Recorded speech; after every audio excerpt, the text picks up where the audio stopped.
생각보다 학생이 많이 왔네. 아, 이거 다 받으셨죠? 네. 제가 작년에 이제 종강하고 이게 여기 앞에 분들 모셔놓고 얘기하는 게 오늘 이제 올해로 이제 처음이에요. 이제 설명회 하니까. 그래가지고 되게 낯선데 제가 고3만 해가지고 지금 쉬고 있거든요. 네, 일단 해보겠습니다. 이 제목은 수능 수학 어떻게 이렇게 되는데요. 그래서 뭘 좀 알아가셨으면 좋겠냐면은 어떻게 이제 수능 수학을 사람들이 공부하고 있는지 이걸 좀 알려드릴 거고요. 어떻게 공부하고 있는지 일반적으로 그걸 좀 이해를 해 가셨으면 좋겠어요. 그 다음에 저는 그래서 좀 좋은 방향으로는 어떻게 가르치고 있는지 이런 부분을 중점적으로 얘기를 하겠습니다. 이제 여기 앞에 보시면 제가 이제 써놓은 게요, 일반적인 수학 공부 과정인데, 일반적으로 그러니까 좀 많은 비율로 많은 학원에서 학생들이 좀 중학교에서부터 고등학교 이렇게 공부해 오면서 이제 사회적으로 그러니까 좀 비슷하게 하거든요, 공부를. 그게 이제 요 세 개 정도로 크게 나눠볼 수가 있어요. 수학을 좀 유형별로 학습한다. 유형하면은 떠오르는 책도 있는데 학부모님들도 많이 아실 거예요. 이제 센이라고. 그거를 이게 왜 그런지 모르겠는데 아무튼 다 풀어요.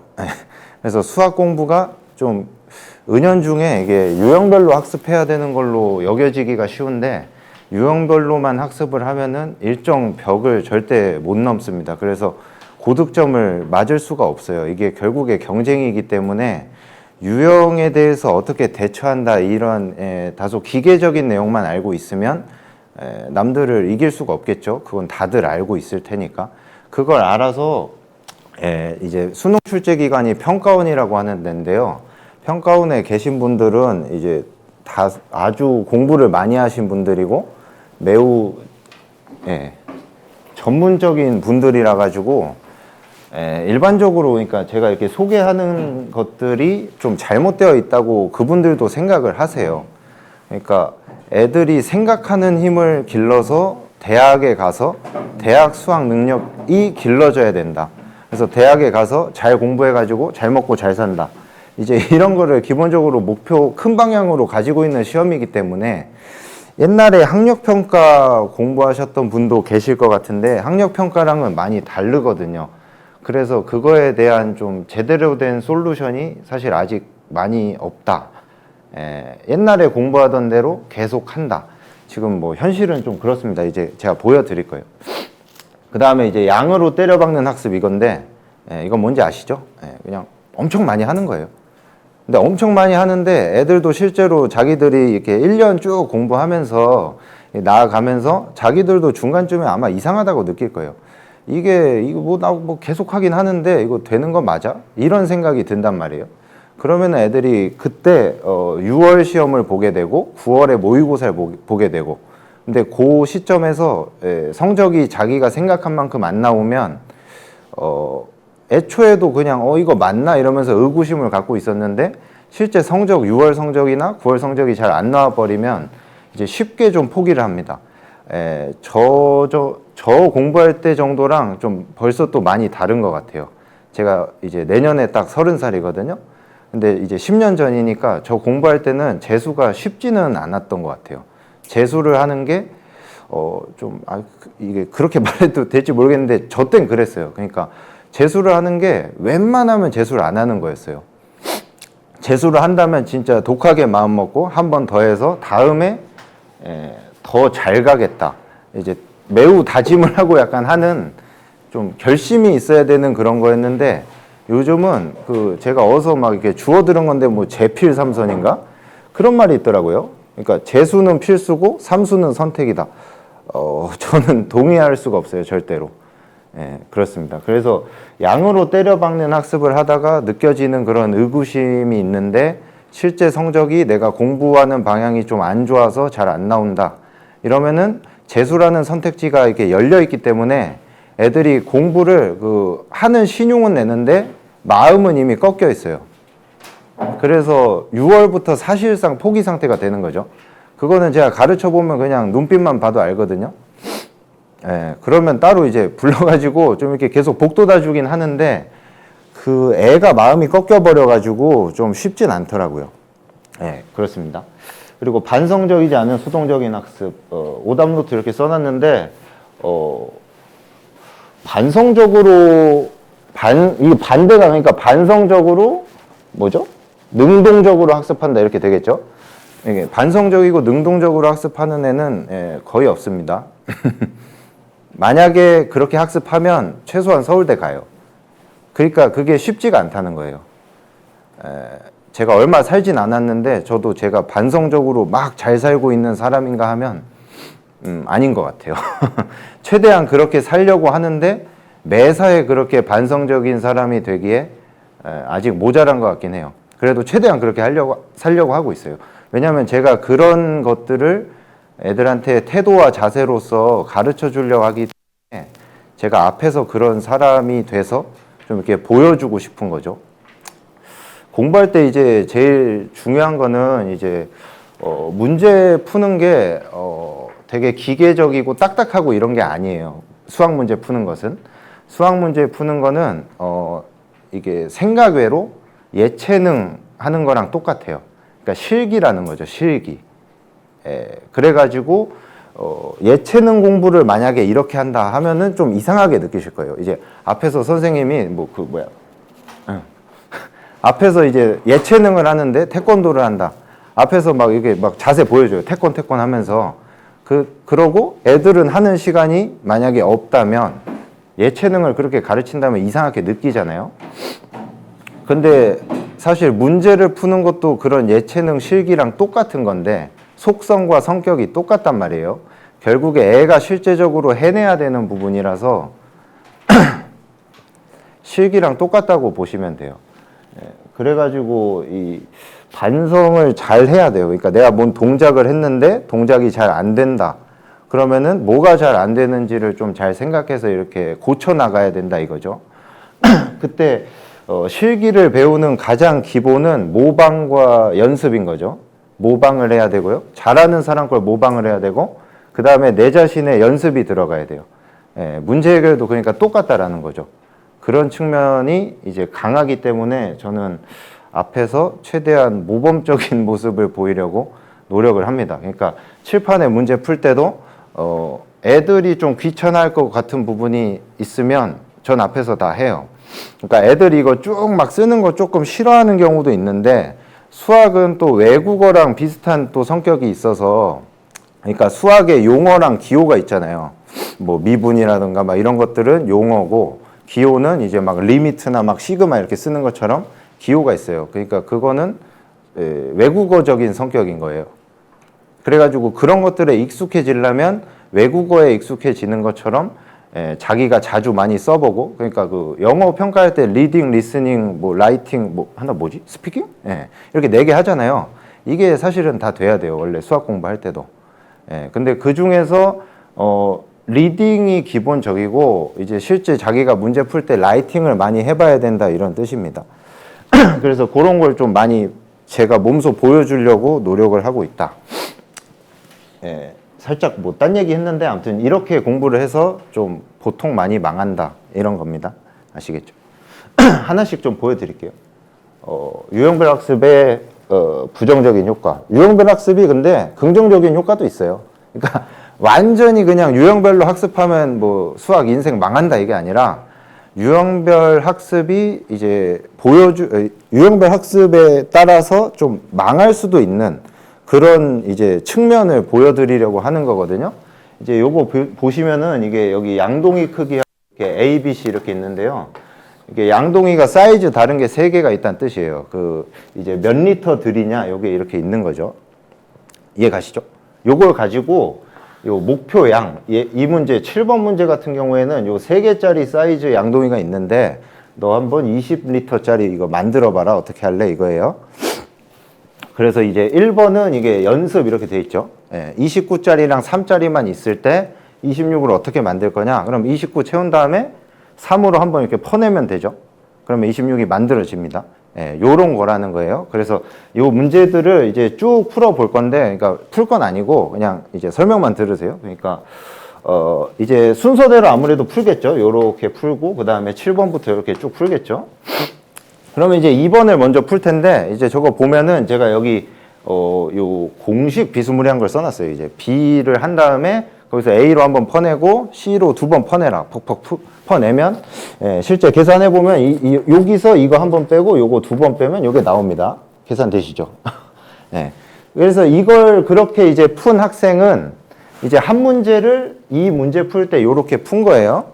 그럼 3번 풀 때도 저게 어떤 하나의 좀 틀처럼 작용해요. 사람 정신이. 그래가지고 얘도 그렇게 풀어볼까 한단 말이에요. 왜냐면 좀 비슷하잖아요. 여기가 제일 크고 여기가 좀 작고. 그러니까 얘도 여기다가 이거 한번 빼고 이거 2번 빼면 이게 나오네. 좋다 이거예요. 잘 풀린다. 이거구나. 이제 기분이 좋아요. 그래서 3번 문제도 그걸 시도해보는데 돼요. 5번 문제도 되고 6번 문제도 되고 이러면 5번 그렇게 성공적으로 풀었잖아요. 그럼 사람이 계속 그렇게 합니다. 예. 그래가지고 얘도 다 그렇게 풀어요. 그러니까 이거는 제가 만든 게 아니라 제가 읽은 책에서 이제 본 건데, 제가 그 대학 다닐 때는 수학 교육 그 이론서 같은 거 있잖아요. 그런 거를 제가 대학 다닐 때는 공부를 안 했어요. 그러니까 이론을 이제 듣기는 했는데 딱 제가 그래도 좀 좋은 대학교 나왔는데 기대를 했거든요. 오, 이 대학이라면 많이 좋은 걸 가르쳐 줄 거야 이러고 갔는데 이런 말씀 드려도 될지 모르겠지만 너무 허접했어요. 그러니까 대학교가 뭐 그냥 고등학교랑 똑같더라고요. 그냥 수업 이거 앉아서 막 이렇게 아저씨 하는 소리 듣고 그냥 이게 다더라고요. 제가 뭐 이게 생각하고 와, 저 교수님은 대단하다 이러면서 막 배울 게 있는 것 같지도 않고, 뭐 폄하하는 건 아니고요. 제가 실망했다는 뜻이에요. 네, 그랬거든요. 그래서 수학 교육에 관한 그런 전문적인 지식 내용도 제가 좀 안 들었어요. 근데 그러다가 제가 실제로 애들을 이제 많이 가르쳐 보면서 얘는 왜 이걸 못할까? 얘는 내가 뭘 잘못했지? 이런 생각을 되게 많이 하다가 보니까 이제 참조할 수 있는 내용은 아무래도 그런 이론적인 지식들이 또 있더라고요. 근데 그거를 제가 그렇게 이거 나 어떻게 가르치지 하면서 갈구하면서 찾아보니까 거기 있던 말들이 다 맞더라 이거예요. 이게 맞긴 맞구나. 조금 이상적일 수는 있지만 여기 있는 원칙들을 토대로 내가 이걸 잘 바꿔서 가르치는 게 맞겠구나. 이런 생각이 들더라고요. 아무튼 그런 책에 있던 거거든요, 이게. 예, 그래서 이거를 그 독일어로 무슨 아인스텔룽인가 뭐 그렇게 한대요. 영어로 하면 마음가짐 효과, 아니지. 그거 한국어지. 영어로 하면은 마인드셋 이펙트 뭐 이렇게 한대요. 한국말로 마음가짐 효과거든요. 그래가지고 요게 여기 정도까지 이렇게 풀다가 보면은 이제 뭐 뇌가 좀 절여져 가지고 여기도 똑같이 절여진 상태로 내 그 색안경 쓴 상태로 얘를 본다 이거예요. 근데 여기 보시면은 알겠지만 꼭 B 빼기 A-EC로 해가지고 23, 49, 3에서 20을 꼭 얻어낼 수 있는 건 아니에요. 그러니까 이 문제 7번만 봤을 때는 조금 더 좋은 해답이 있다 이거죠. 보이시죠? 보라면 봐요. 보라면 보는데 내가 절여진 상태로 보면 그게 안 보인다 이거예요. 이해 가시죠? 그래서 유형별 학습으로 이거를 막 100개, 막 200개 이렇게 풀면 그 다음에 201번째 문제 똑같이 풀 수밖에 없습니다. 예, 그러니까 그 많이 하고 유형별로 풀고 이렇게 하다 보면은 어쩔 수 없이 그렇게 돼요. 아시겠죠? 그래서 어디 갔을까? 뭐야? 죄송해요. 이거 뒤에 없나요? 해답 없어요?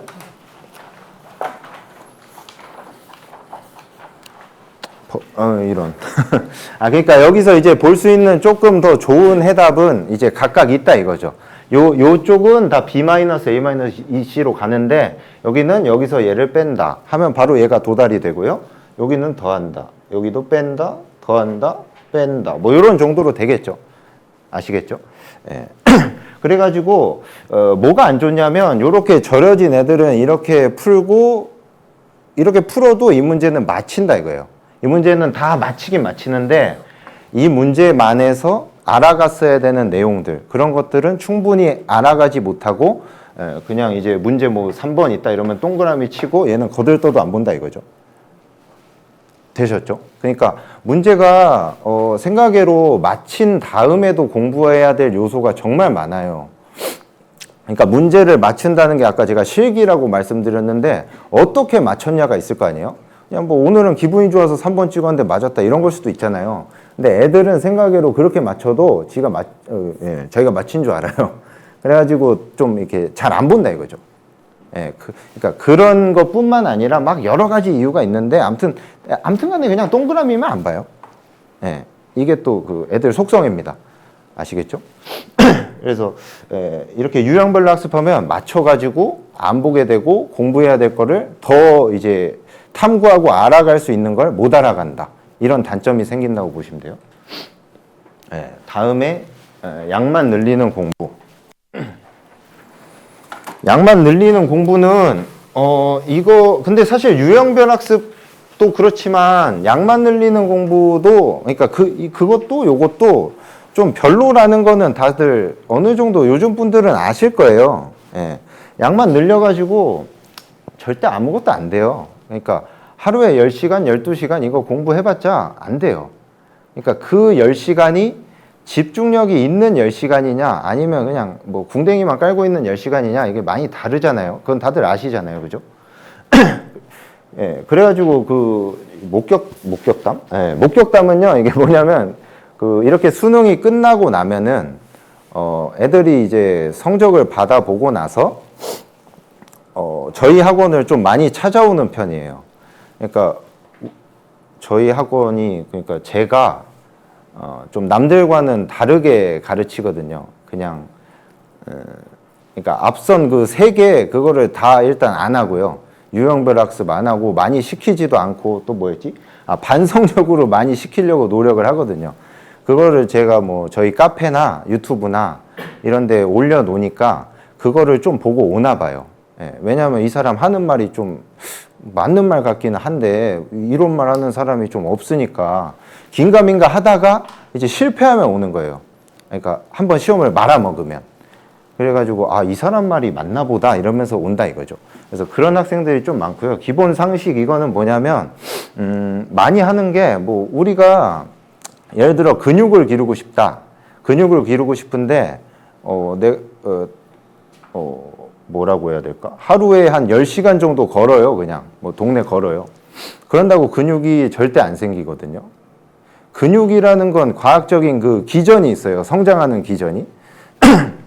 내 근육의 능력치가 20인데 그 20짜리 강도를 가진 내 근육에 10짜리 자극을 퍼부어 봐야 이건 맨날 0이에요. 0, 0, 0. 100번 해도 0, 0, 0, 0 이렇게 돼요. 그래서 무조건 20 이상의 자극을 받아야 그 남는 여분만큼만 효과가 오거든요. 근육한테는. 근데 우리 그 머리, 뇌도 사고력에 관련해서도 그런 게 꼭 있습니다. 그러니까 내가 생각할 줄 아는 범위 내에서 이미 내가 알고 있는 거 내에서 계속 공부를 10시간, 100시간 해봤자 느는 건 없다는 거예요. 예, 그냥 낭비되기만 할 뿐인 거죠. 근데 나는 공부를 계속 했는데 뭐라도 좀 늘어야 되는데 이게 뭐가 안 되니까 애들에게는 계속적으로 좀 패배감이나 무력감 이런 것들이 좀 학습되는 거죠. 이거 왜 해도 안 되냐, 이거 버그인가 이러면서 이거 뭐 재능 있는 애들만 되는 거 아니야? 약간 이런 식으로 세상을 좀 비판하게 되기도 하고 좀 그런 것 같아요. 아시겠죠? 네. 근데 그리고 또 이제 문제점이 뭐냐면 수학량을 늘려요. 근데 수학량을 늘리는데 국어 양도 안 늘리냐? 국어도 늘려요. 영어도 늘려요. 과학도 늘려요. 그렇게 되면은 하루가 48시간이어도 모자랄 정도일 거예요. 그러니까 하루에 충분한 공부를 못 하게 되거든요.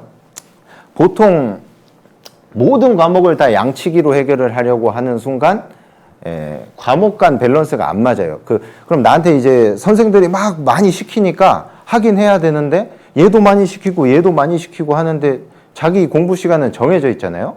그럼 애들이 어떻게 하냐면 자기 하기 좋아하는 공부부터 합니다. 8시간 계획해놨다 이러면 한 4시간 정도 수학에 퍼부어요. 4시간 남잖아요. 4시간 밖에 없네 이렇게 돼요. 그리고 4시간 동안 뭐 별거 안 하다가 또 끝나요. 그러다가 밸런스가 깨지면 이제 어떻게 되냐면 수능 성적이 어쨌건 총합이잖아요. 국어 더하기 수학 더하기 과학 2개 더하기. 이렇게 되는데, 뭐, 제가 옛날에 그 과외할 때, 뭐였더라? 제가 그러니까 그때는 별로 애들 터치를 안 했어요. 그냥 내 수학만 잘 가르치면 되지 이러고 했는데, 걔가 성적표가 7, 1, 6, 5, 5 이렇게 받았나? 그랬거든요. 7, 1, 6, 5, 5. 그러니까 아무 데도 못 가죠. 예. 네. 근데 수학은 이제 저 만나고 나서 한 30점 정도 올랐는데, 좀 제가 많이 허탈하더라고요. 이게 내가 수학 잘 가르쳐서 이게 뭐 되나, 이렇게. 그래가지고 그 다음부터는 과외를 하건 애들 여기서 학원에서 가르치건, 좀 어떻게 공부하는지 다 물어봐요. 너 국어 어떻게 하니? 그거 해? 끊어라, 그거. 빨리 끊어. 영어도 끊게 하고, 과학도 끊게 하고. 저랑 이제 하면은 다 끊을 때가 많아요. 왜냐면 제가 다 뭐라고 하니까. 근데 실제로 다 그래요. 다음에, 일반적으로 이게 어떻게 가르치는지 이제 좀 예시를 제가 들어드려서, 수학에서 어떻게 가르치나, 이거를, 이해되게 좀 설명을 해볼까 합니다. 이거는 제가 이제 수열 아시죠? 수열. 애들이 배우는 그 수열이라는 이제 수학 개념이 있는데, 그 문제를 수학은 이제 애들이 하는 수학은 아까 말씀드렸듯이 용어랑 기호로 이렇게 문제가 쭉 서술돼 있잖아요. 예, 그거를 실생활 문제 같은 걸로 이렇게 바꾼 거예요. 의미는 완벽하게 같아요.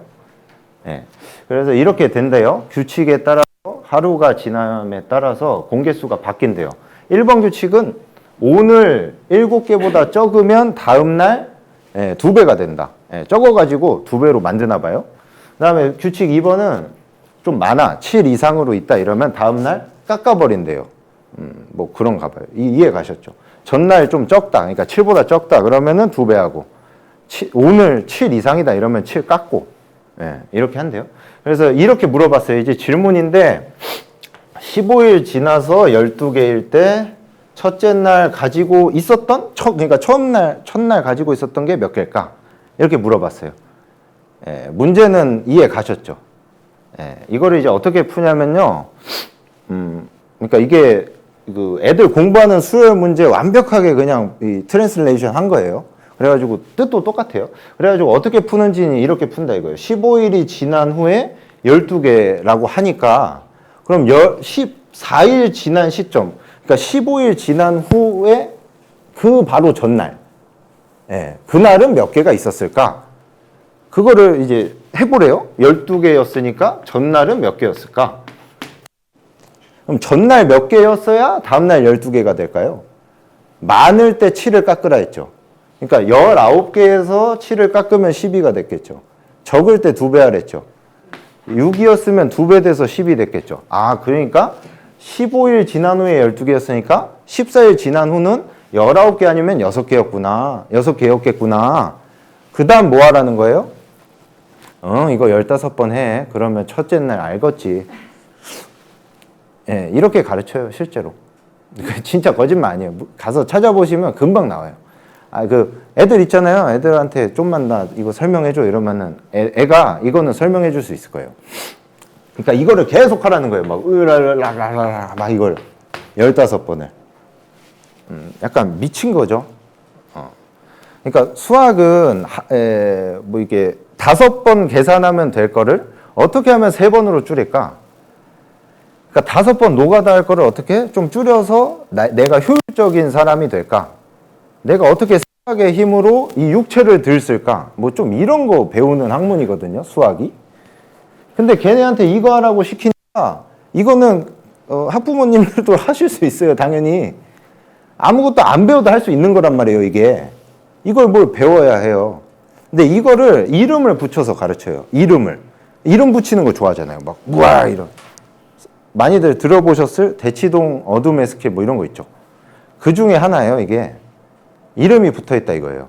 이게 이름이 멋있게도 뭐라고 붙어있냐면 역추적이라고 붙어있어요. 있어 보이죠? 거꾸로 뭐 추적해 나간다가 아니라 그냥 그냥 다 쓴다 이건데, 그리고 자기가 그렇게 공부한 다음에 나 역추적으로 풀려 했는데 못 풀었어. 왜? 복잡해져서. 이게 15개가 아니라 30개로 느는 순간 시간이 2배 이상 걸릴 거 아니에요? 그러니까 못 풀게 돼요. 그러니까 문제 상황이 조금만 어려워지면 못 풀기 때문에 이거는 그냥 노가다니까 그래서 안 되는 겁니다. 그럼 어떻게 풀어야 되냐면 이렇게 풀어야 되는 거예요. 첫째 날 가지고 있었던 공개수를 물어봤어요. 그러면 만약에 오늘 첫째 날 1개였으면 내가 이제 어떻게 내가 가지고 있는 공개수가 변할까 이제 한번 실험을 해볼 수 있다 이거예요. 실험. 수학에서 실험이라고 하니까 좀 그렇지만 실제로 수학을 이렇게 뭘 한번 해보고 한 걸 바탕으로 아 이런 거구나 이렇게 해서 알아내는 그런 사고 방법도 있는 거거든요. 어떻게 하는지 보여드릴게요. 1개, 그 다음에 2개죠. 7보다 적으니까 2개도 적으니까 2배죠. 2배죠. 7보다 커졌어요. 7줄죠. 2배죠. 2배죠. 이거 근데 이제 이건 애들이 이거 한번 해보면 알아요. 아 이게 뭐 되죠? 반복되는구나. 1, 2, 4, 8, 1, 2, 4, 8. 그 다음에 2를 해요. 2. 자연스럽게 1 했으니까 그 다음에 2 하겠죠? 이 다음이 근데 4예요. 여기서 조금 똑똑한 사람은 바로 알아요. 뭘 아냐면 이제 이 해보면 조금 덜 똑똑하다고 할게요. 그래서 2, 4, 8, 1, 2, 4, 8. 이거 어디서 봤잖아요. 어디서 봤죠? 위에서 봤죠? 그래서 첫 번째 아하 하는 거예요. 아하. 무슨 아하냐면 규칙을 이제 하나 알았다 이거예요. 이게 1에서 시작하든 간에 2에서 시작하든 간에 아무튼 요 1, 2, 4, 8 사이클 안에 있는 수로 시작을 하면 저 사이클로 빨려 들어가겠죠. 1, 2, 4, 8, 1, 2, 4, 8. 그럼 4로 시작하면 어떻게 되겠어요? 4, 8, 1, 2, 4, 8 이렇게 되겠죠. 그거에 대한 첫 번째 아하를 하는 겁니다. 근데 이렇게 한번 요런 정도 깨달았다. 이 수열이라 하면 안 되지. 요 규칙이 이제 이렇게 하는 규칙이 이렇게 반복되는 구조를 가지고 있구나. 그 다음에 1로 시작하든 2로 시작하든 아무튼 요 사이클 내에 있는 수로 이제 시작을 하면 저 사이클로 빨려 들어간다. 요런 것들을 1하고 2를 해서 안 겁니다.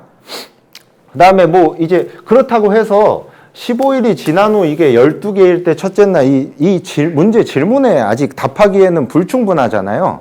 그래서 3을 해봐요. 3을 하면은 3, 6, 2배 했고요. 2배 했고요. 이제 뭐 하죠? 7 빼죠? 그래서 5 되고 10, 3, 3. 3이었다가 또 3이 나왔어요. 그러면 또 반복이 되겠죠? 되시죠? 그럼 얘는 뭐 아까랑은 다른데 5개짜리가 반복되고 있기는 한데 여기 아주 다행히도 10이라는 친구가 있어요. 여기서 두 번째 아하를 하는 겁니다. 이거 이해되세요, 혹시? 그럼 이제 문제 다 푼 거 아시겠어요? 아시겠죠? 모르겠으신 분? 제가 좀 더 설명을 해야 되나? 그러니까 아까 첫 번째 아에서 뭘 했냐면, 요 놈들 중에 누구로 시작해도, 그러니까 5로 시작해도 뭐 되겠어요? 5, 10, 3, 6, 그 다음 뭐야? 12. 이렇게 반복되니까, 12가 나오려면, 암튼, 얘 아니면 얘 아니면 얘 아니면 얘 아니면 얘 중에로 시작하면 되고, 정확히 순서가 15일이 지난 후 12개로 딱 맞아야 되니까 저 5개 중에 하나를 적절히 순서 맞춰서 고르면 답이 될 거예요. 이해되셨죠? 이렇게 규칙을 찾는 공부를 하는 겁니다. 수열은. 이렇게 하면은 이제 이런 의문이 생길 수는 있어요. 이거 여기 하필 3 했을 때 10이 나와서 꿀빤 거 아니냐. 너무 우연찮은 거 아니냐. 이제 이런 얘기를 할 수가 있어요. 근데 평가원은 3번 내지 4번, 5번 정도에서 반드시 적절한 규칙을 찾을 수 있도록 출제를 해요. 그러니까 출제를 그렇게 해요. 그렇게 하는 애들은 맞출 수 있게끔 출제를 해요. 안 그런가? 이러면은 뭐라고 할 수? 너무 세상을 안 믿는 거죠. 그러니까 이거 12가 막 25 했어야 막 나오는 거면 애들 어떻게 뭐 그거 되는 거 아니냐? 막 이럴 수도 있잖아요. 근데 그럴 일은 없어요. 아시겠죠? 그냥 이렇게 내는 거예요. 요 정도 하면 맞출 수 있게끔. 이걸 하려고 해도 이거 내가 지금 풀어줘서 그러지 이것만 시켜도 못하는 애들 많아요. 왜냐면 이게 안 익숙하니까. 이해되셨죠? 그래서 요 정도 하면 되는 거고, 그래서 이제 추측을 하고, 이제 요런 아하 하는 포인트들이 있어서 뭔가를 이제 새로운 걸 알아냈다 이거예요. 아, 이런 거구나, 이거, 이렇게. 예. 근데 뭐, 추측하고 발견하고, 제가 아까 뭐라 했죠? 실험하고, 이런 것들이 수학에 있는 거냐? 예, 이거 교과서예요. 여기 추측하라고 돼 있어요. 아시겠죠? 5, 10, 15, 20. 다음 뭘까요? 하면 25 하는 거죠. 뭐 이런 식으로. 아주 쉬운 거, 교과서에서는 저런 거 해보라는 거고, 실제 기출문제로 나가면 저런 정도 나온다는 겁니다. 이 정도면 아시겠죠? 수학 어떻게 되고 있는 건지. 아까 저기 공놀이 한 거랑 이게 이제 같은 문제예요. 이거 15는 이게 엄밀히 따지면 이게 16인가 막 그럴 텐데 아무튼 똑같아요. 아까 봤던 숫자들이 보이시죠? 뭐 7보다 작으면 저 부등원 아실 테니까 저기 2배. 7 뺀다. 7. 15, 12, A1, 1 처음 거. 그런 뜻이에요. 이거를 이제 요 2022학년도 수능 5번. 그러니까 5번이면 그냥 거들떠도 안 보는 문제란 말이에요. 그냥 어디 있는 거냐면 이 애들이 시험지 그렇게 딱 받으면 여기에 몇 문제가 있냐면 4문제가 있어요. 그럼 이거를 몇 초 만에 푸냐면 2초 정도 만에 풀어요. 하고 넘기고 그럼 그 다음에 5번이에요. 5, 6, 7도 한 20초면 풀걸요? 해서 풀면 20초. 시험 시간 100분인데 7번까지 있는데 이쪽이 7번까지 푸는데 진짜 느려도 1분이면 풀어요. 그러니까 앞에 문제는 5번이잖아요. 얘는 뭐 애들이 아까 말씀드렸죠? 동그라미 치면 보지도 않는다고. 이거 안 봐요. 알겠죠? 근데 요거를 가지고 요만큼을 이제 그냥 똑같이 해서 여기서 이 문제 풀 때 너희가 했던 거 말고도 요런 정도로 만들어서 이 문제를 공부를 해야 된다 해서 이거는 제가 실어 놓은 거고요. 그러니까 얘가 좀 더 어려워요. 그러니까 아까 제가 풀어드렸던 문제가 수능에 나오면 한 10번 정도 돼요. 10번. 10번이면 4점이에요. 4점 어려운 거 아시죠? 4점 좀 초반대 문제 정도 되는 거예요. 제가 풀어드린 게. 그러니까 이런 문제가 있는데 저런 식으로 훈련을 시키고 그 다음에 이제 모의고사를 제가 내서 요렇게 생긴 걸로 냈는데 이제 요렇게 생긴 게 올해 22번 제일 어려운 문제로 나왔어요. 비슷하게 생기긴 했죠. 실제로 비슷한 거예요. 저 뭐 모의고사 만드는 건 제가 문제 만드는 거는 제 나이에 비해서 제가 업계에서는 거의 제일 연장자예요. 그러니까 21살부터 했으니까 10년 이제 한 거예요. 그러니까 어리다고 조금 한 게 아니라 보통 제가 거의 제일 많고 이제 그렇습니다. 이렇게 나왔고요. 그 이제 구구단 요걸로도 한번 좀 보여드릴게요. 그러니까 수학 문제 어떻게 공부하는 건지, 그리고 문제가 구구단이라는 이 수학 개념을 만약에 소재로 해서 애들이 공부하는 소재는 이제 다르잖아요. 구구단보다 훨씬 어려운 걸 이제 소재로 해서 이제 문제가 출제가 되는데, 만약에 구구단이 수능 시험범위라면 어떻게 문제가 나오겠는가? 요거를 보여드릴게요. 5 곱하기 9 저거 있으면 일단 그냥 외우라 하겠죠. 그건 맞아요.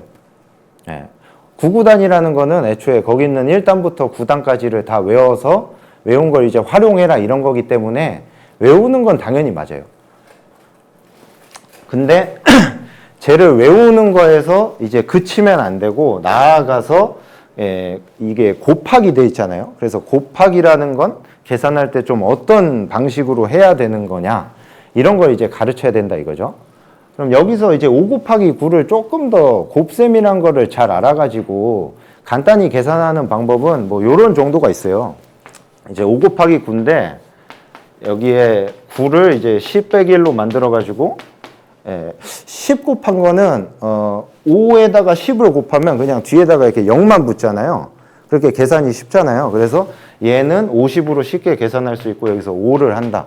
이러면은 곱셈이라는 게 결과적으로 이렇게 뺄셈으로 넘어가서 곱셈이라는 게 좀 더 어려운 개념이라 뺄셈으로 그 상황을 바꿀 수 있으면 문제 해결이 좀 쉬워지는 거거든요. 그래가지고 얘를 45로 계산할 수도 있다. 그러니까 곱셈 9구단 가르칠 때 야, 5 곱하기 9는 당연히 외워야 되는데 저기서 배워야 되는 곱셈에 대한 수학적인 성질이나 원리는 뭐 저런 게 있는 거다.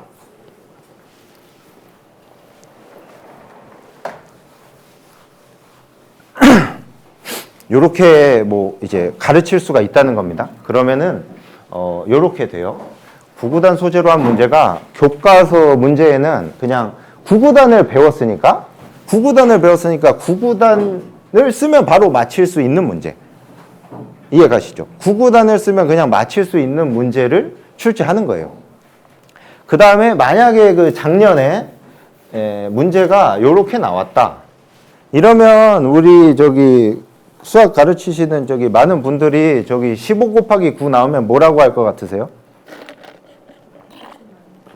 네? 아, 그렇게 못 배웠기 때문에 일반적으로 이렇게 한다고요? 9구단은 외우면 장땡이야. 외장. 네. 외우면 장땡이야 이렇게 해요. 그럼 15 곱하기 9가 나오면 9구단 외우면 장땡이었으니까 그 안에 없잖아요. 1단부터 9단까지 없잖아요. 그럼 15 곱하기 9 나오면 그때 뭔 얘기 하냐면 야, 이거 수능이 좀 바뀌었다. 19단까지 외워야 된다. 얘네 좀 이상하다. 출제하는 애들이 좀 이상해. 9구단 가르쳐 놓고 15 곱하기 9를 내고 자빠져 있어. 이러면서 뭐라고 하는 거예요. 근데 그게 아니란 건 금방 아시겠죠? 9구단을 배워서 곱셈이 뭔지를 알아서 15 곱하기 9를 할 수 있는지를 이거는 그냥 외웠을 테니까 요거 정도로 물어보는 거예요. 되셨죠? 그러니까 배운 거를 그대로 적용해가지고 유형별로 적용해가지고 풀 수 있는 거는 수능에 핵심적인 문제로 나오지 않아요. 그러니까 수능이라는 시험이 결국에 경쟁이니까 2점하고 3점은 누구나 맞추기 때문에 애들이 못 맞히는 걸 맞춰야 내가 이기는 거잖아요. 경쟁이잖아요. 뭐 이걸 뭐 경쟁이 아니라고 할 수는 없잖아요. 그러니까 남들이 못 맞추는 걸 맞춰야 되는데 만약에 그렇게 내면은 그냥 모두가 100점 맞겠죠? 예, 그러니까 야, 5 곱하기 배웠으니까 그 다음에는 뭐 6 곱하기 8 정도 내야 되는 거 아니냐? 이 절대 아니에요. 수능 시험은 그런 시험이 아니라는 겁니다. 15 곱하기 9 정도 내는 거예요. 근데 이거에 대해서 야, 19단까지 이제 외우자. 그러니까 이게 제가 이렇게 얘기하면 좀 뭐 사람이 그럴까? 좀 바보 아니야? 이럴 수도 있는데 아까 수열에 그 말씀 안 드렸는데 아까 그 공놀이 한 거 있죠. 그거를 그렇게 가르치는 사람들이 19단 외우라고 안 할 리가 없어요. 실제로 그렇게 해요. 예, 그럼 그냥 저 믿으시면 돼요. 그래서 19단을 외워라 이렇게 하면은 그 다음에 평가원이 뭐 내냐면 모의고사는 이제 다음 수능 보기 전에 중간에 치는 거잖아요. 이제 애들이 어떻게 하는지 보려고 모의고사를 내는 거거든요. 그러니까 모의고사는 두 가지 목적이 있는데 출제하는 입장에서는 시뮬레이션을 하는 거예요. 그러니까 올해 수험생 집단의 애들은 어떤 통계적인 그 성질을 가지고 있고 얘네는 좀 이런 문제에 어떻게 대응하고 저런 문제에 어떻게 대응하느냐 이런 거를 보려고 시뮬레이션 하는 관점에서 출제자들은 모의고사를 내는 거고요. 그 다음에 우리 시험 보는 애들은 당연히 연습이죠. 내가 배운 거 잘 공부했는가? 나 올바른 방향으로 나아가고 있는가? 이런 것들을 점검하는 차원에서 보라고 출제자들이 저런 두 개의 좀 목적을 노리고 출제를 하는 겁니다. 그래서 이제 이런 걸 내보는 거예요.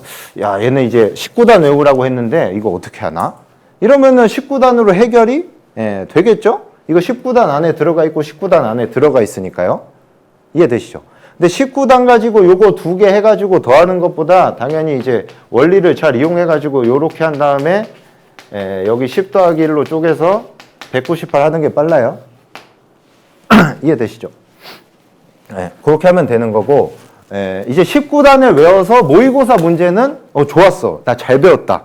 잘 가고 있다. 했는데 다음에 이제 본 수능에서는 이거 냅니다. 19단으로 안 되는 거네요. 바로. 되셨죠? 근데 얘도 당연히 요거 설명드렸던 거랑 요거 하는 거랑 똑같은 걸로 풀려요. 그러면서 또 딴지 거는 거예요. 왜 더하기도 내고 빼기도 내냐 이렇게. 요런 식이라고 보시면 돼요. 좀 이해되시죠? 그러니까 이거를 뒷북이라고 하는 거예요. 뒷북. 뒷북 치면은 망해요. 그 다음에 아까 세 번째 말씀드렸던 반성적이지 않고 수동적인 학습, 요런 거에 그 요체가 되는 부분이 오답 노트예요, 오답 노트. 저는 어릴 때 반성문 좀 많이 썼거든요. 이상한 짓을 좀 막 해가지고. 근데 전 반성문 쓸 때마다 반성해 본 적이 없는 것 같아요. 그냥 반성문만 썼지, 내가 막 그걸 쓰면서 막 울면서 다음부터는 절대 안 해야지, 이런 적은 없었던 것 같아요. 그냥 반성문은 그냥 반성문인 거예요. 반성문은 그냥 반성문 쓰는 거죠. 그거랑 똑같아요, 오답 노트는. 나 틀렸다. 틀리고 나서 그 문제를 어떻게 푸는지를 뭐 어떤 경로인지 모르겠지만 해설을 보든 풀이를 보든 답지를 보든 누구한테 물어보든, 그러니까 질문도 크게 소용이 없어요. 질문에서 아는 거나 답지를 봐서 아는 거나 비슷해요. 아무튼 그런 과정을 거쳐서 내가 틀린 문제를 어떻게 푸는지를 알게 됐단 말이에요. 그때 이제 반성문 쓰듯이 오답 노트를 씁니다. 거기다가 이제 어떻게 푸는지 쓰고요. 그 다음에 또 거기 뭐 쓰라고 되어 있냐면, 너가 왜 틀렸는지 써라, 막 이렇게 하고 있어요. 그러니까 너가 뭐가 부족했는지 써라, 이렇게 되어 있어요. 아, 제가 개념을 잘 몰랐습니다, 이렇게 하는 거란 말이에요. 아, 제가 모질았습니다, 막 이렇게 하는 거란 말이에요. 그러니까 반성문이랑 다를 게 없어요. 실제로 오답노트 다들 써보셨을 거 아니에요. 근데 오답노트만 쓴다고 이게 뭐가 되지가 않아요. 그래서 이거랑 정반대되는 이제 엑소 학습법이라는 걸 이제 저는 이제 하라고 가르치는데, 엑소 학습법이 뭐냐면, 저기 뒤에 저희 스승님 그 강필 선생님이 이제 더 해주실 건데, 스승님이에요, 스승님. 저 가르쳐 주신 분이에요. 제가 저기 배우고 싶어서 막 산 쫓아가서 배웠어요. 좀 이상하죠? 아무튼 스승님이 이제 엑소 학습법에 대해서는 좀 더 자세히 설명해 주실 건데, 대충 뭐냐면 틀린 문제는 어떻게 하고 맞힌 문제는 어떻게 하고 어떤 학습을 하여라, 이제 요런 얘기입니다. 뒤에 써놨던 것 같은데, 네, 요렇게 하라는 건데, 맞힌 문제는 어떻게 하면 되냐면요, 제가 옛날에는 맞힌 문제를 가지고 스스로 그 문제에서 더 공부해야 될 게 뭐가 있는지 공부해봐라, 이렇게 했어요. 말은 좋죠. 그러니까 마치고 나서 넘어가지 말고 맞힌 문제를 너가 또 보면서 뭘 공부해야 될지를 봐라, 이렇게 얘기했는데, 그게 약간 허구성이 있다는 거를 깨달았어요. 그러니까 그러니까 이게 좀 핵심적인 건데, 내가 알고 있는 한에서 그 문제를 맞출 때 애들은 어쨌건 최선을 다한 거죠. 그러니까 내가 아는 만큼 한 거예요. 그래서 그렇게 맞춘 거고, 내가 할 수 있는 그 최대치를 한 거예요. 그러니까 뭐 문제 푸는데 뭐 내가 원래 100 아는데 내가 30만 써가지고 푼다, 이런 게 아니라 애들이 아는 만큼 다 보고 한 거죠. 그 실제로 그게 맞나 이런 걸 보려면 애들한테 너 교과서 한번 다시 읽어봐라, 이렇게 하면요, 애들이 교과서를, 그러니까 복습하라는 거죠. 교과서 다시 봐라, 이렇게 하면은 애들이 뭐 하냐면요, 자기가 아는 것만 봐요. 그러니까 모르는 부분을 보지 않아요. 이게 뭐냐면 모르는 부분이 뭔지도 모르기 때문에 자기가 보던 것만 본다, 이거예요. 예를 들면 교과서를 펼치면 몇 쪽부터 있냐면 1쪽부터 있는데 1쪽은 절대 안 봐요. 근데 1쪽에 중요한 내용이 꽤 있어요. 그러니까 교과서는 책이잖아요, 책. 교과서는 문제집이 아니에요. 그러니까 교과서에는 문제가 포함되어 있다 뿐이지, 교과서에 있는 문제를 푸는 게 내 목적이 아니라 교과서에 써 있는 수학적인 텍스트를 읽고 내가 수학이 뭔지를 좀 알아가는, 이해해가는, 개념이 뭔지를 알아가는 그런 거를 의도하고 만들어진 책인데, 근데 교과서는 부족한 점이 있어요. 뭐냐면 수업용 책이라는 거예요. 수업용 책. 수업용 책. 수업용. 누가 수업하시냐면 학교 선생님들이 수업하시는데, 학교 선생님들이 이제 교과서로 제가 알기로 수업하는 경우가 거의 없다고 알고 있어요. 교과서는 그래서 애들한테 이제 야, 교과서는 있니? 이러면은 그게 뭐예요? 약간 이런 식이라던가, 가지고 오면 그냥 새 책이에요. 본 적이 없다, 이거죠. 그 말은 저기 학교에서 수업을 안 한다는 거고요. 거기서는 뭐 부교재나 이미 너희 이거 알잖아 하면서 그냥 그 문제집, 그러니까 그게 문제집이에요. 쌤 같은 게 문제집이에요. 왜냐, 문제만 있는 거.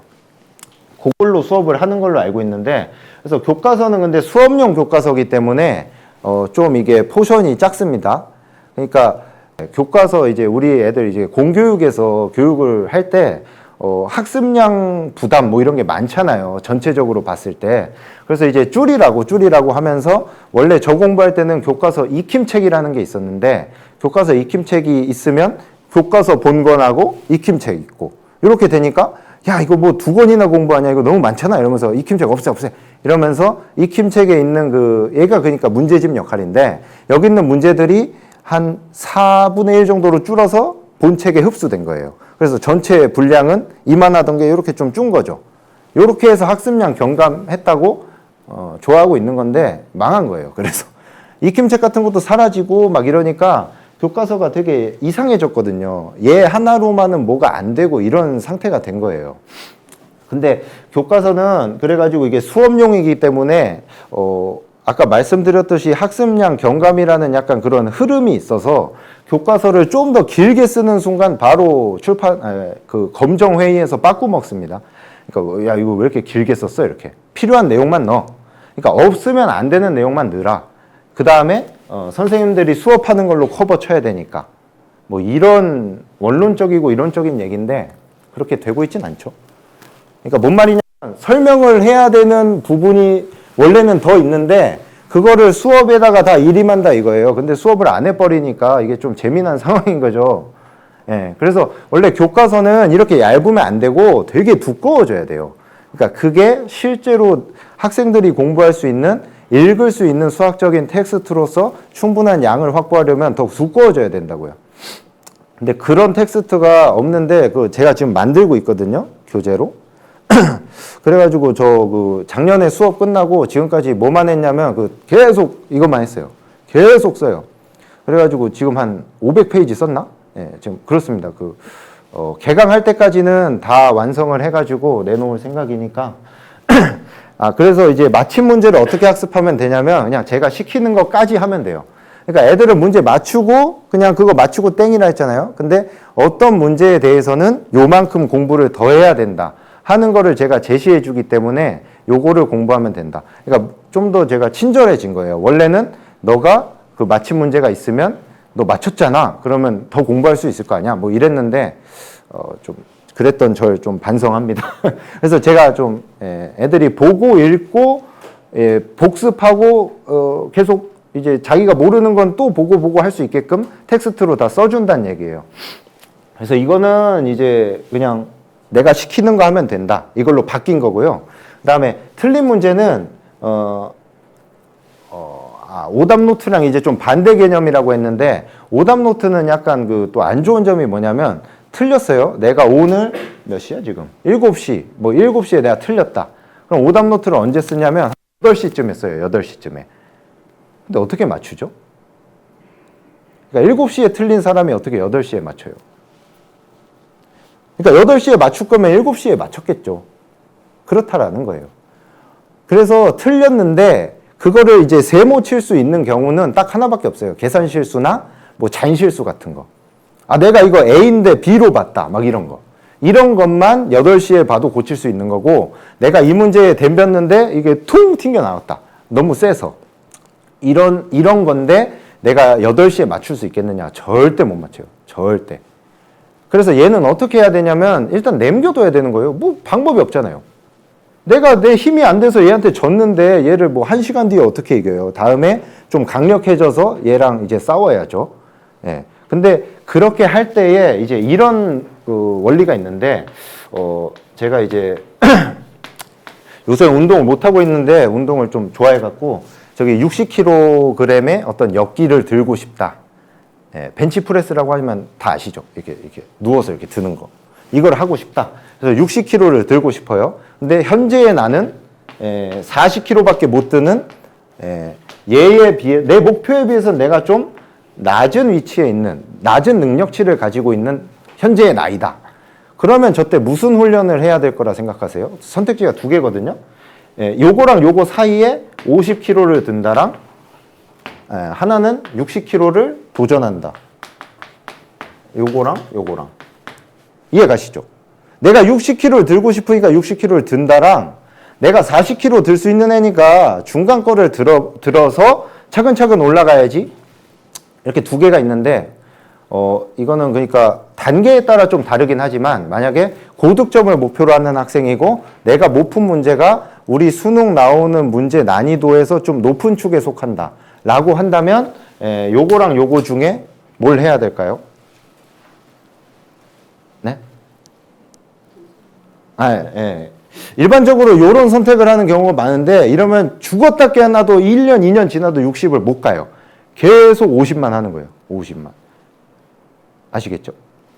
60을 도전을 해야 돼요. 그럼 도전을 해도 근데 못 푼다. 도전 못 풀었다. 도전 못 풀었다. 도전 존나 계속 못 풀었다. 저렇게 되면 뭐가 남습니까? 남는 게 있나요? 결국에 맞추지 못했는데. 그러니까 동그라미 치고 싶은 게 뭐 약간 욕망이에요. 아, 이거 맞추고 싶다. 이런데 아무튼 못 맞췄잖아요? 그럼 제가 공부한 게 맞습니까? 시간 낭비한 거 아닌가요? 저한테 남는 게 뭐죠? 이렇게 되는데 당연히 남아요. 뭐가 남냐면 이 60kg를 이제 밀려고 끙 이렇게 하는 그 단계에서 내가 못 들어 60kg라는 무거운 그 무게에 적응하는 그 기전이 생겨요. 그러니까 사람이 너무 그 단순하게 사람을 생각하면 안 되거든요. 사람은 정말 우리가 단순하게 생각하는 거랑 달리 되게 고차원적이고 복잡한 동물이잖아요. 그러니까 이게 단순히 수치적으로 접근하면 될 게 아니라 얘를 도전함으로써 나한테 얻어지는 것들이 많다 이거죠. 그게 대표적인 게 이 60kg라는 무거운 무게에 대한 적응이에요. 저 적응이 계속 생겨야 그러니까 0, 못 들다가 100 한 번에 뻥 되는 게 아니라 0에서 적응, 10, 20, 30 이렇게 적응해 나다가 한 30쯤 오면 제가 느낀 바로는 한 80까지는 뛰어요. 뻥 뛰고 80에서 또 100까지 적응을 해 나가는 그런 식으로 60을 정복하는 거예요. 그래서 틀린 문제도 이렇게 그냥 계속 도전하면 돼요. 되게 쉬워요. 그냥 계속 도전하면 된다. 마칠 때까지 그냥 될 때까지 하면 된다. 이런 말은 근데 많은 유명 인사들이 했었던 명언 같은 거에도 다 있잖아요. 될 때까지 하면 된다고. 실제로 그래요. 될 때까지 하면 돼요. 그러다가 이제 10번에서도 안 되면 이제 날 찾아와라. 10번은, 그러니까 10번을 내가 이게 막 만약에 이렇게 했다 쳐봐요. 오늘 7시에 틀렸는데 8시에 보고 9시에 보고. 선생님 저 3번 해서 XXX 만들었습니다. 제가 바로 좀 안 좋은 말을 할 것 같아요. 저렇게 하는 게 아니라는 거죠. 그래서 요 X랑 X 사이에는 시간 간격이 반드시 필요해요. 얘를 이제 숙성시키고 묵혀둬야 된다 이거죠. 그렇게 됨으로써, 그러니까 막 그런 거 있잖아요. 우리 이제 해보면 전날에 막 이렇게 뭐가 생각이 안 나다가 그냥 자고 일어났더니 생각이 나는 그런 경험. 그러니까 뇌라는 게 너무 복잡하고 우리 수준에서 이해할 수 없는 거라서 지가 혼자서 신경세포들이 지 혼자 이렇게 맞춰진 거예요. 그래가지고 전날 내가 얘를 존나 풀고 싶어 했더니 전날 일어났더니 그 생각이 떡 떠오르는 거죠. 그런 경험들이 쌓이면 되게 좋은 경험이고 성공적인 경험들이고 이런 게 쌓여야 애들이 자신감이 늘고 나 해볼 수 있을 것 같아. 이렇게 됩니다. 계속 내 못 푸는 거 선생님 어떻게 풀어요? 해서 이건 말이야 이렇게 풀어주면 애들이 바보가 돼요. 아시겠죠? 저 그래서 질문 잘 안 받아줘요. 그러니까 이런 질문은 거의 안 받아요. 선생님 이거 어떻게 풀어요? 안 받아줘요. 그러니까 애들도 이제 한두 달 듣다 보면 제 스타일을 알아가지고 그런 질문을 안 해요. 근데 질문이라는 것도 원래 어떻게 해야 되죠? 잘해야 되죠. 그러니까 그냥 이거 먹여주세요. 이거 맛없어요. 막 이런 질문이 아니라 이거는 제가 요렇게 해봤는데 여기서 어려운데 여기를 어떻게 하는 거죠? 라든지 선생님이 이렇게 말씀하셨는데 이렇게 했는데 안 돼요. 그거는 정당한 거죠. 니한테 이렇게 배웠는데 이거 안 되잖아 임마 이러면은 저도 그래? 미안하다 이러면서 받아주겠죠. 그런 건 받아주는데 그 하찮은 그런 질문 안 받아줘요. 그러니까 이거 어떻게 풀어요? 안 받아줘요. 의미가 없다 이거예요. 그거 받아줘봤자 얘 시간 손해 내 시간 손해 걔는 그거를 내가 질문을 받아줘서 다 풀어줌으로써 공부할 기회를 잃어버리는 손해. 자기가 그걸 그 다음에 나 알았어 라고 착각하게 되는 또 낭비. 이런 것들이 생기기 때문에 전 그런 건 절대 안 받아줘요. 아시겠죠? 그래서 수학 성적이 오르는 흐름은 이렇게 돼요. 이제 현재 내가 있는데, 현재 지금의 내가 있는데, 이런 반성 과정을 거쳐서 발전하고요. 여기까지 이제 제가 좀 설명을 드린 거예요. 이렇게 간다. 현재 내가 있는데 반성해서 발전하는 거다. 기본이죠. 근데 저기까지만 하면은 이제 시험이라는 환경에서 고득점을 못 받더라고요. 그러니까 내가 뭘 하는지는 알겠어. 내가 뭐가 부족한지도 알겠어. 그 다음에 내가 막 뭐 어떻게 공부해야 될지 알겠어 하는 단계가 여기까지라는 거예요. 아, 이렇게 알아가는 거구나. 이렇게 내가 모르는 것들을 공부하고 내가 좀 더 나은 사람이 되고 똑똑해질 수 있구나. 까지는 여기까지만 알아가요. 여기까지 7대 3 이렇게 했죠. 여기가 이제 전체 공부의 7 정도 차지하는 것 같아요. 근데 그 다음에는 체화 과정이 있어야 돼요. 그러니까 뭐가 뭔지를 알고 어떻게 해야 되는지를 알고까지랑 그게 내 몸에 너무나도 익어서 이거 뭐야 저 선생이 알려준 게 아니라 이거 마치 나 원래 알고 있었던 거와 같은 그런 착각이 드는 수준까지 그게 체화예요. 그런 것들을 이제 여러 번 사실 책을 막 여러 번 읽다 보면 이 사람이 했던 말인지 내가 했던 말인지 헷갈릴 때가 있어요. 이거 내가 했던 생각 아니야? 막 이러면서 그런 착각을 하는 때가 있거든요. 그러니까 책을 막 10번 정도 읽으면 그런 경지까지 갈 때가 있어요. 그거를 저는 경험시켜 주고 싶은 겁니다. 거기까지 가야지 이제 시험장이 어떤 상황이냐면 모의고사랑 수능도 다른데 수능장 가면은 아무튼 뭐 벌벌 떨고 저기 막 이렇게 막 되고 이러잖아요. 그 상황에서도 나의 뭐라 하지? 퍼포먼스가 나와야 되는 건데 그러려면은 잘 알고 뭐가 뭔지를 알고 정도에서는 끝이 나는 게 아니라 이거죠. 좀 막 벌벌 떨고 막 이런 거는 좀 기질적인 것도 있고 이러니까 그럼에도 불구하고 떨고 있음에도 불구하고 자연스럽게 문제는 어떻게 푸는 거고 이런 걸 공부했던 거에 따라서 떨고 있음에도 나올 수 있게 체화가 되어야만이 고득점이 나오더라 이거죠. 아시겠죠? 그래서 아까 말씀드렸듯이 애들이 공부하다가 막 한 5월, 6월 아까 그 말씀드렸죠. 6월을 한번 보면 이제 성적을 한번 받으니까 이거 좀 아닌 것 같다. 이렇게 생각하는 애들이 6월 끝나고 학원을 이렇게 막 대거 옮기는 때가 또 있어요. 그때 저희 학원을 좀 많이 와요. 근데 6월에 오면 아무튼 이 반절 시간은 지나간 것이기 때문에 어떻게 되냐면 요거를 완성시켜야 되는데 시간이 조금 모자라더라 이거예요. 근데 요때 왔는데 내가 정말 뼈저리게 느끼고 왔어요. 6월 봤는데 이건 진짜 내가 원래 공부하던 게 이게 답이 없다. 나 다시 배워야겠다. 이러고 이제 약간 무릎 꿇고 들어오는 정도? 그러니까 그런 마인드로 오면은 요 6개월만 해도 돼요. 그러니까 5달 정도죠. 요 5달만 해도 돼요. 실제로 그랬던 애들 꽤 많고. 근데 6월 끝나고 그냥 이건 아닌 것 같은데 딴 데 가야겠어. 요런 마음가짐으로 오면 5달 만에 안 되더라 이겁니다. 아시겠죠?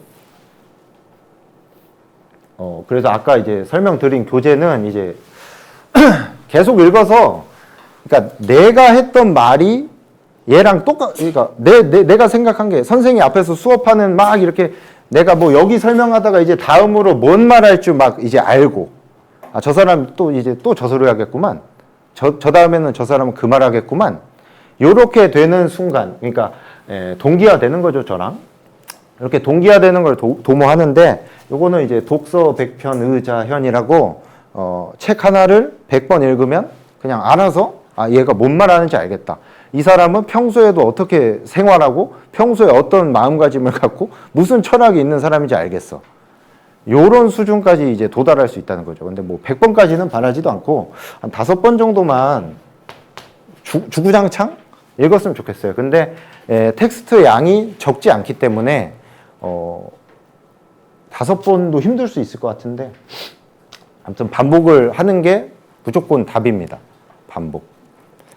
그러니까 잘못 가르치는 거를 5번 반복해서 열심히 그 회독이라고 하죠. 회독해가지고 망하는 애를 정말 많이 봤어요. 그러니까 저는 그런 애들이 그냥 제일 안타깝다는 거예요. 그냥 저 사람 믿고 갔는데 근데 사실 그 사람을 믿고 간 게 아니라 학원 브랜드 믿고 간 거죠. 저 학원 좋았어. 이러고 그냥 자아의탁한 거예요. 거기 가서 그냥 하다가 애가 또 순진하고 착해서 시키는 건 다 해요. 그러다가 망하면 그건 누구 탓이죠? 그게 전 안타까워요, 항상.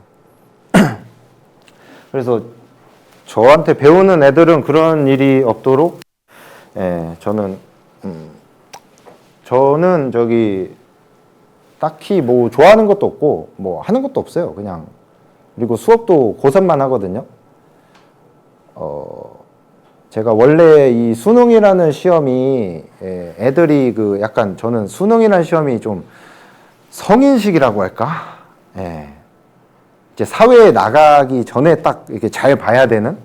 그러니까 수능이라기보다는 뭐 정확히는 대입이기는 한데, 아무튼 이렇게 찾아주신 분들은 수능이 그런 성인식 역할을 하겠죠.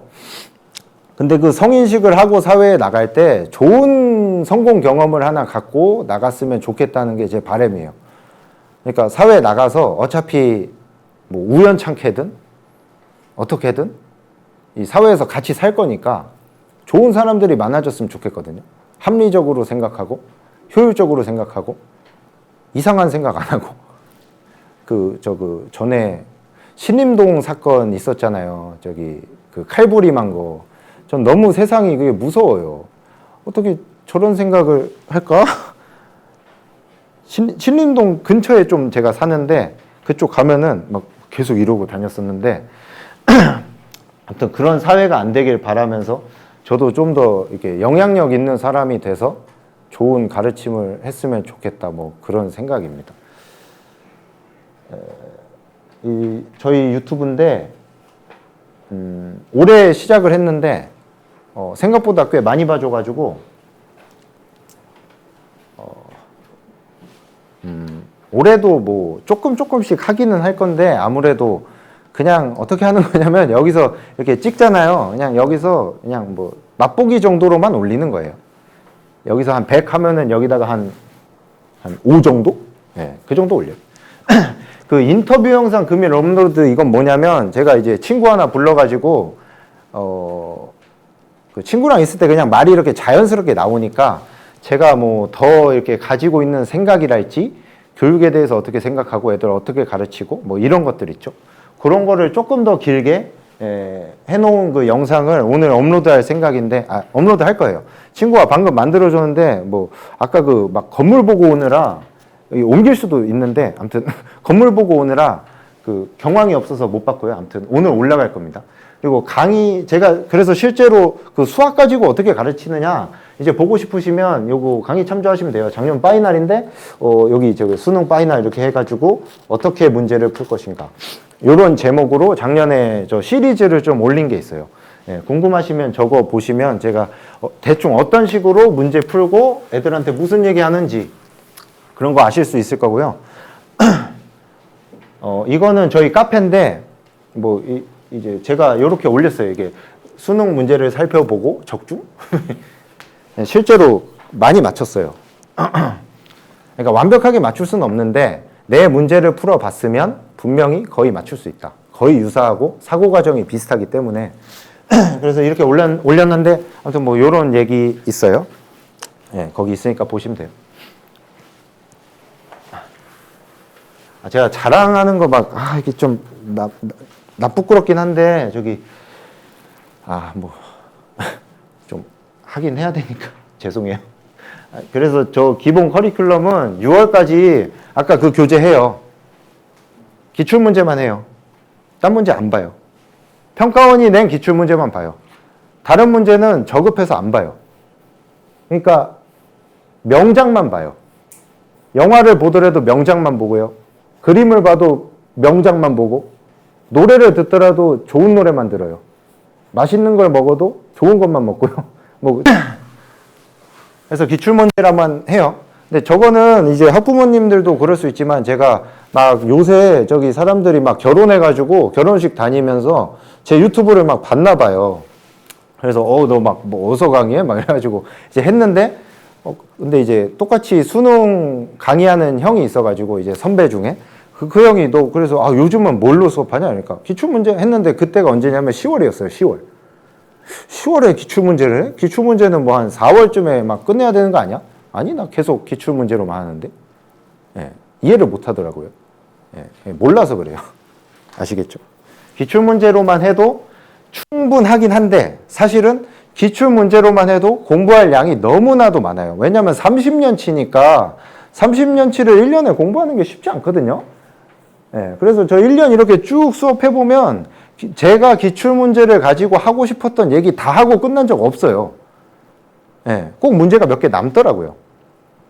그런 정도의 양이니까 이건 믿어주시면 될 것 같고, 이때 이제 6월 모의고사를 보잖아요. 이거 보면은 얘네가 아까 뭐라고 했죠? 뭔가 의도를 가지고 낸단 말이에요. 지네도 시뮬레이션을 하면서 애들한테, 애들이 어떤 애들인지 보고 애들한테, 너희 경험해봐라. 이렇게 주는 거. 그 다음에, 세 번째 목적이라고 하면 이제 방향성을 제시하는 거죠. 올해는 이렇게 간다. 이렇게요. 예, 그러면은 저거를 캐치해서 애들한테 저 방향에 조금 더 알맞게 가르쳐야 돼요. 근데 저거는 보통 잘 못해요, 사람들이. 왜냐하면 아까 보여드린 것처럼 그렇게 하니까요. 너무 갔나?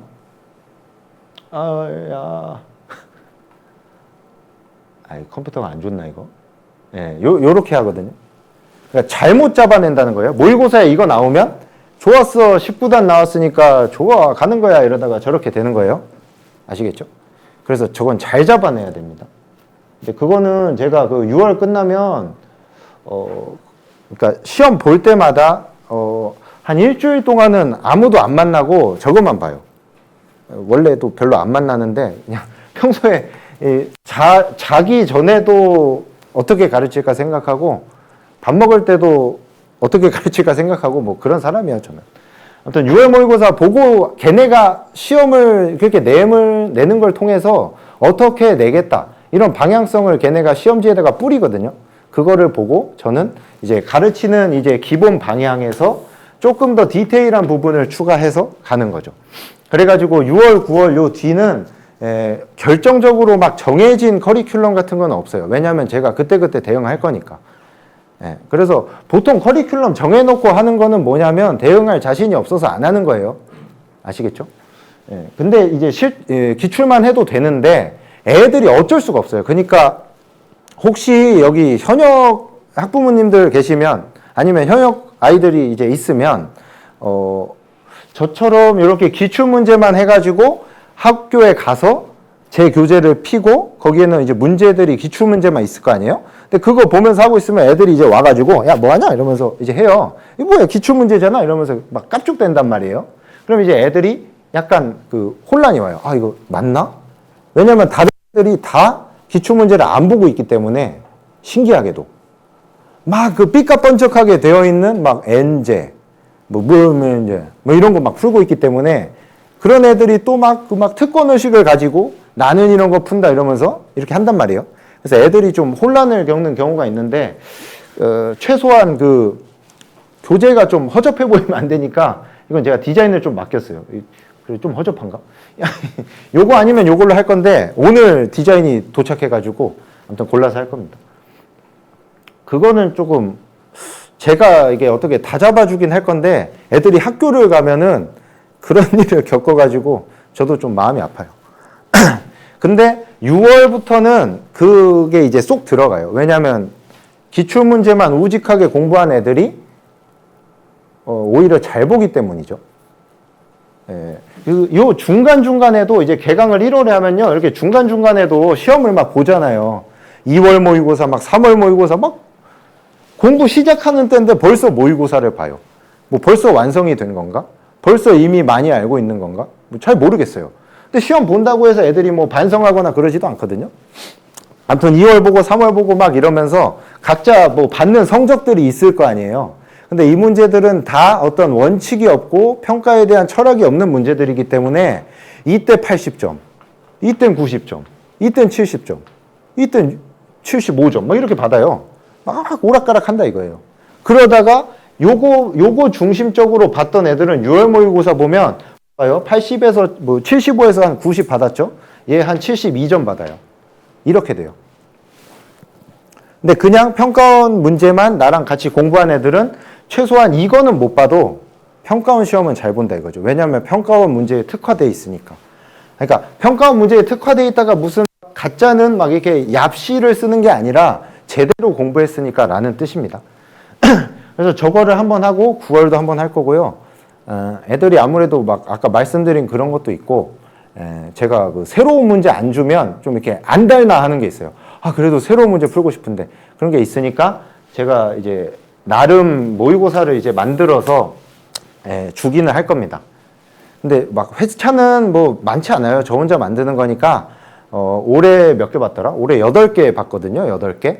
그러니까 6월 보기 전, 그럼 9개다. 이거 보기 전에 1개, 9월 보기 전에 5개, 수능 보기 전에 3개 봤어요. 주간 단위로 한 번씩만 봤어요. 왜죠?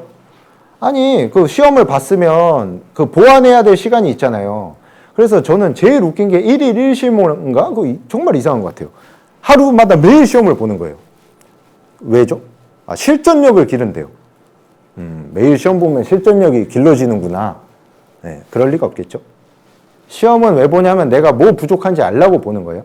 그래서 최소한 일주일에 다시 공부할 시간, 보완할 시간은 줘야 되기 때문에 일주일에 한 번 보는 게 거의 최대치라고 보시면 돼요. 네. 그러니까 뭐 어디서 무슨 파일럿 교육이나 이런 거 막 하는데 거기서 막 맨날 파일럿도 아직 안 됐는데 너 계속 운전해봐. 오늘도 운전, 내일도 운전 이러면 이렇게 언제 운전 연습 또 하죠? 할 시간이 없단 말입니다. 네. 그래서 어쨌건 부족함이 없다 이거예요. 아시겠죠? 좀 낯간지러운 소리입니다. 믿어주세요. 저기 겪고 나서 이렇게 좀 제가 말씀드린 그런 좀 안 좋은 방향대로 공부하고 한 번 더 하겠다. 아, 이건 아니었구나. 이렇게 겪고 나서 아는 게 아니라 겪기 전에도 제가 지금 말씀드린 정도라면 좀 이해가 되셨을 거라고 보고 이런 얘기 듣고 아, 저런 거구나 하고 따라올 수 있지는 않을까. 그런 생각입니다. 네. 여기까지 하고요. 마치겠습니다. 감사합니다.